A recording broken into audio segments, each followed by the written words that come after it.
ഞാൻ ഏരിയമംഗലം കൃഷിമാവിൽ ജോലി ചെയ്യുന്നു. ഇത് നമ്മുടെ മാവിൻ്റെ റൂട്ട് സ്റ്റോക്കാണ്. ഈ മാവ് നമുക്ക് ബഡും ചെയ്യാം, ഗ്രാഫ്റ്റും ചെയ്യാം. ഇത് ഗ്രാഫ്റ്റ് ചെയ്യാനാണ് ഉദ്ദേശിക്കുന്നത്.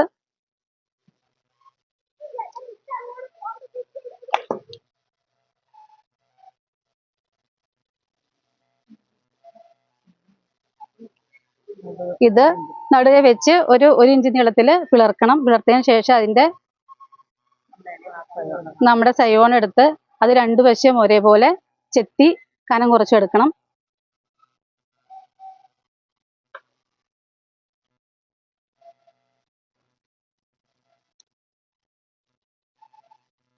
അത് നമ്മളെ പിളർന്നതിനകത്തേക്ക് ഇത് സൂട്ടാവുന്ന രീതിയിൽ വെച്ച് കൊടുക്കുന്നത്. അതിന് ശേഷം അത് നമ്മുടെ ടോയിന് ഉപയോഗിച്ച് മുറുക്കി കെട്ടണം. മുറുക്കി കെട്ടിയതിന് ശേഷം ഇതിനകത്ത് നമ്മൾ നമ്മുടെ സിപ്പപ്പ് കവറാണ് ഇതിനകത്ത് ഇടാൻ ഉപയോഗിക്കുന്നത്. അതിനകത്ത് നമ്മൾ വെള്ളം നിറച്ചതിന് ശേഷം അതിനകത്തേക്ക് ഇടുകയാണ് ചെയ്യുന്നത്. ഈർപ്പം നിലനിൽക്കാനും കമ്പിന് ഒരു നനവിനും വേണ്ടിയിട്ടാണ് ഇതിനകത്ത് ഇടുന്നത്. കുറച്ച് ദിവസം ഇട്ട് കഴിഞ്ഞ ശേഷം ഇതിനകത്ത് ഒരു മുള വരും. മുള വന്നു കഴിയുമ്പോൾ നമ്മൾ സിപ്പപ്പൂര് മാറ്റി കളയുകയാണ് ചെയ്യുന്നത്. ഏരിയമംഗലം കൃഷിഫാമിൽ ഈ മാവ് തൈകൾ വിൽപ്പനയ്ക്ക് ഉണ്ട്.